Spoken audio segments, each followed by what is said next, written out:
Wednesday the 17th of June. It's a Members' Day today. We'll start off with oral questions, the first being Todd Muller to the Prime Minister about whether she has confidence in the Minister of Health. Paul Goldsmith to the Minister of Finance, whether he stands by all his statements and policies in relation to the economy. Greg O'Connor to the Minister of Finance again about the economy in the context of COVID-19. Michael Woodhouse about compassionate leave requirements for people who are in managed isolation. Judith Collins to the Minister of Economic Development about infrastructure projects. Maya Lubeck to the Minister of Education about support for employers to keep apprentices.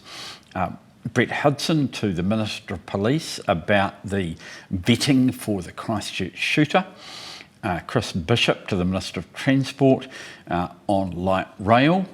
Chloe Swarbrick to the Minister of Climate Change about the next steps for climate change action now that the Emissions Trading Reform Amendment Bill has been passed.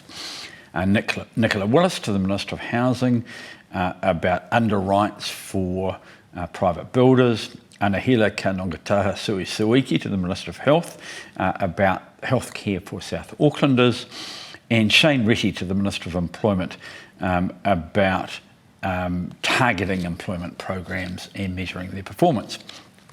After oral questions, we'll go on to the general debate. That's sort of 12 five-minute speeches, no fixed topic, generally a pretty exciting part of the week.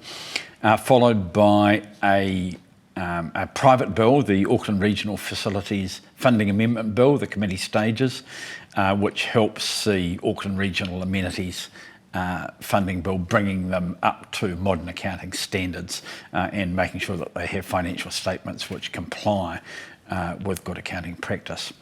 Then the first reading of the High Power Laser Pointer Offences and Penalties Bill, in the name of Hamish Walker, the Crimes Amendment Bill in the name of Matt King, the Shark Cage Diving Permitting and Safety Bill in the name of Sarah Dowie, and the Education Strengthening Second Language Requirements Bill in the name of Nikki Kay.